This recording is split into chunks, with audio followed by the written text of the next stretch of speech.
Around the World in 80 Days by Jules Verne. Chapter 11, in which Phileas Fogg secures a curious means of conveyance at a fabulous price. The train had started punctually. Among the passengers were a number of officers, government officials, and opium and indigo merchants whose business called them to the eastern coast. Passepartout rode in the same carriage with his master, and a third passenger occupied a seat opposite to them. This was Sir Francis Cromarty, one of Mr. Fogg's whist partners on the Mongolia, now on his way to join his corps at Benares. Sir Francis was a tall, fair man of 50, who had greatly distinguished himself in the last Sepoy revolt. He made India his home, only paying brief visits to England at rare intervals, and was almost as familiar as a native with the customs, history, and character of India and its people. But Phileas Fogg, who was not traveling but only describing a circumference, took no pains to inquire into these subjects. He was a solid body traversing an orbit around the terrestrial globe, according to the laws of rational mechanics. He was at this moment calculating in his mind the number of hours spent since his departure from London, and had it been in his nature to make a useless demonstration, would have rubbed his hands for satisfaction. Sir Francis Cromarty had observed the oddity of his traveling companion, although the only opportunity he had for studying him had been while he was dealing the cards and between two rubbers, and questioned himself whether a human heart really beat beneath this cold exterior, and whether Phileas Fogg had any sense of the beauties of nature. The brigadier general was free to mentally confess that of all the eccentric persons he had ever met, none was comparable to this product of the exact sciences. Phileas Fogg had not concealed from Sir Francis his design of going round the world, nor the circumstances under which he set out, and the general only saw in the wager a useless eccentricity and a lack of sound common sense. In the way this strange gentleman was going on, he would leave the world without having done any good to himself or anybody else. An hour after leaving Bombay, the train had passed the viaducts and the island of Salsetta, and had got into the open country. At Kalyan they reached the junction of the branch line which descends toward southeastern India by Kandala and Poonah, and passing Pauwel they entered the defiles of the mountains, with their basalt bases and their summits crowned with thick and verdant forests. Phileas Fogg and Sir Francis Cromarty exchanged a few words from time to time, and now Sir Francis, reviving the conversation, observed: "Some years ago, Mr. Fogg, you would have met with a delay at this point which would probably have lost you your wager." "How so, Sir Francis?" "Because the railway stopped at the base of these mountains, which the passengers were obliged to cross in palanquins or on ponies to Kandala on the other side." "Such a delay would not have deranged my plans in the least," said Mr. Fogg. "I have constantly foreseen the likelihood of certain obstacles." "But, Mr. Fogg," pursued Sir Francis, "you run the risk of having some difficulty about this worthy fellow's adventure at the pagoda." Passepartout, his feet comfortably wrapped in his traveling blanket, was sound asleep, and did not dream that anybody was talking about him. "The government is very severe upon that kind of offense. It takes particular care that the religious customs of the Indians should be respected, and if your servant were caught—" "Very well, Sir Francis," replied Mr. Fogg. "If he had been caught he would have been condemned and punished, and then would have quietly returned to Europe. I don't see how this affair could have delayed his master." The conversation fell again. During the night the train left the mountains behind and passed Nasik, and the next day proceeded over the flat, well cultivated country of the Candiche, with its straggling villages, above which rose the minarets of the pagodas. This fertile territory is watered by numerous small rivers and limpid streams, mostly tributaries of the Godavery. Passepartout, on waking and looking out, could not realize that he was actually crossing India in a railway train. The locomotive, guided by an English engineer and fed with English coal, threw out its smoke upon cotton, coffee, nutmeg, clove, and pepper plantations, while the steam curled in spirals around groups of palm trees, in the midst of which were seen picturesque bungalows, viharas, sort of abandoned monasteries, and marvelous temples enriched by the exhaustless ornamentation of Indian architecture.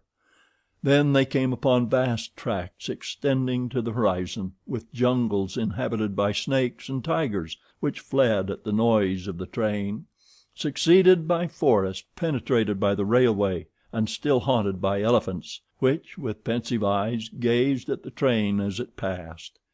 The travelers crossed, beyond Milagom, the fatal country so often stained with blood by the sectaries of the goddess Kali.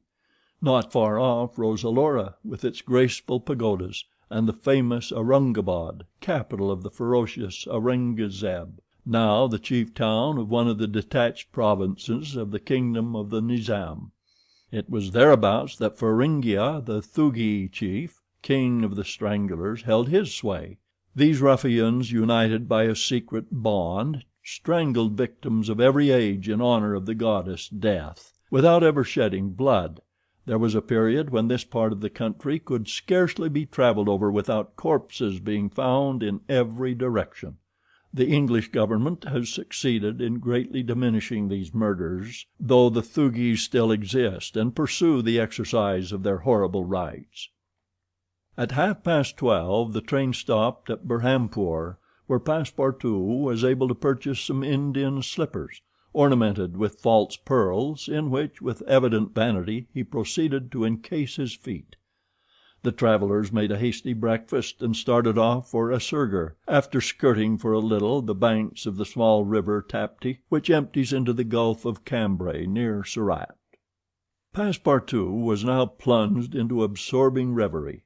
Up to his arrival at Bombay he had entertained hopes that their journey would end there, but now that they were plainly whirling across India at full speed a sudden change had come over the spirit of his dreams. His old vagabond nature returned to him. The fantastic ideas of his youth once more took possession of him. He came to regard his master's project as intended in good earnest, believed in the reality of the bet, and therefore in the tour of the world and the necessity of making it without fail within the designated period. Already he began to worry about possible delays and accidents which might happen on the way. He recognized himself as being personally interested in the wager, and trembled at the thought that he might have been the means of losing it by his unpardonable folly of the night before. Being much less cool-headed than Mr. Fogg, he was much more restless, counting and recounting the days passed over, uttering maledictions when the train stopped, and accusing it of sluggishness, and mentally blaming Mr. Fogg for not having bribed the engineer. The worthy fellow was ignorant that while it was possible by such means to hasten the rate of a steamer, it could not be done on the railway. The train entered the defiles of the Sutpur Mountains, which separate the Khandish from Bundelkund, towards evening. The next day Sir Francis Cromarty asked Passepartout what time it was, to which, on consulting his watch, he replied that it was 3 in the morning. This famous timepiece, always regulated on the Greenwich meridian, which was now some 77 degrees westward, was at least 4 hours slow. Sir Francis corrected Passepartout's time, whereupon the latter made the same remark that he had done to Fix, and upon the general insisting that the watch should be regulated in each new meridian, since he was constantly going eastward, that it is in the face of the sun, and therefore the days were shorter by 4 minutes for each degree gone over. Passepartout obstinately refused to alter his watch, which he kept at London time. It was an innocent delusion which could harm no one. The train stopped at 8 o'clock in the midst of a glade some 15 miles beyond Rothal, where there were several bungalows and workmen's cabins. The conductor, passing along the carriages, shouted, "Passengers will get out here." Phileas Fogg looked at Sir Francis Cromarty for an explanation, but the general could not tell what meant a halt in the midst of this forest of dates and acacias. Passepartout, not less surprised, rushed out and speedily returned, crying, "Monsieur, monsieur, no more railway." "What do you mean?" asked Sir Francis. "I mean to say that the train isn't going on." The general at once stepped out, while Phileas Fogg calmly followed him, and they proceeded together to the conductor. "Where are we?" asked Sir Francis. "At the hamlet of Colby." "Do we stop here?" "Certainly. The railway isn't finished." "What! Not finished?" "No. There's still a matter of 50 miles to be laid from here to Allahabad, where the line begins again." "But the papers announced the opening of the railway throughout." "What would you have, officer? The papers were mistaken." "Yet you sell tickets from Bombay to Calcutta," retorted Sir Francis, who was growing warm. "No doubt," replied the conductor; "but the passengers know that they must provide means of transportation for themselves from Colby to Allahabad." Sir Francis was furious. Passepartout would willingly have knocked the conductor down, and did not dare to look at his master. "Sir Francis," said Mr. Fogg quietly, "we will, if you please, look about for some means of conveyance to Allahabad." "Mr. Fogg, this is a delay greatly to your disadvantage." "No, Sir Francis, it was foreseen." "What! You knew that the way—" "Not at all, but I knew that some obstacle or other would sooner or later arise on my route. Nothing, therefore, is lost. I have 2 days, which I have already gained, to sacrifice. A steamer leaves Calcutta for Hong Kong at noon on the 25th. This is the 22nd, and we shall reach Calcutta in time." There was nothing to say to so confident a response. It was but too true that the railway came to a termination at this point. The papers were like some watches, which have a way of getting too fast, and had been premature in their announcement of the completion of the line. The greater part of the travelers were aware of this interruption, and leaving the train they began to engage such vehicles as the village could provide: 4-wheeled palkigharies, wagons drawn by zebus, carriages that looked like perambulating pagodas, palanquins, ponies, and what not. Mr. Fogg and Sir Francis Cromarty, after searching the village from end to end, came back without having found anything. "I shall go afoot," said Phileas Fogg. Passepartout, who had now rejoined his master, made a wry grimace as he thought of his magnificent but too frail Indian shoes. Happily he too had been looking about him, and after a moment's hesitation said: "Monsieur, I think I have found a means of conveyance." "What?" "An elephant! An elephant that belongs to an Indian who lives but 100 steps from here." "Let's go and see the elephant," replied Mr. Fogg. They soon reached a small hut, near which, enclosed within some high palings, was the animal in question. An Indian came out of the hut, and at their request conducted them within the enclosure. The elephant, which its owner had reared not for a beast of burden but for warlike purposes, was half domesticated. The Indian had begun already, by often irritating him and feeding him every 3 months on sugar and butter, to impart to him a ferocity not in his nature, this method being often employed by those who train the Indian elephants for battle. Happily, however, for Mr. Fogg, the animal's instruction in this direction had not gone far, and the elephant still preserved his natural gentleness. Kiauni, this was the name of the beast, could doubtless travel rapidly for a long time, and in default of any other means of conveyance Mr. Fogg resolved to hire him.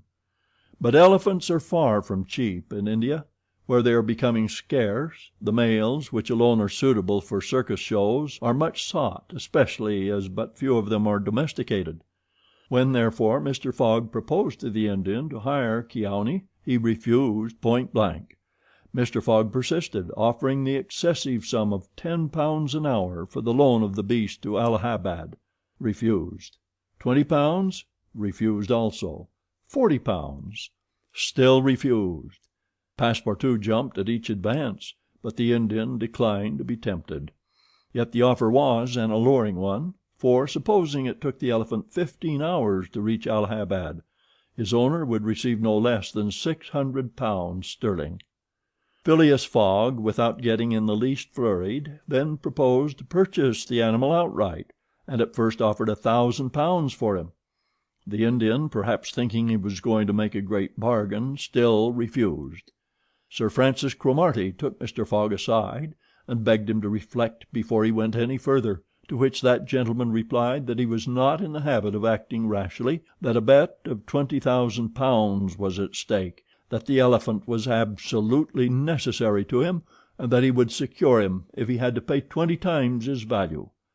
Returning to the Indian, whose small, sharp eyes, glistening with avarice, betrayed that with him it was only a question of how great a price he could obtain, Mr. Fogg offered first 1200, then 1500, 1800, 2000 pounds. Passepartout, usually so rubicund, was fairly white with suspense. At 2000 pounds the Indian yielded.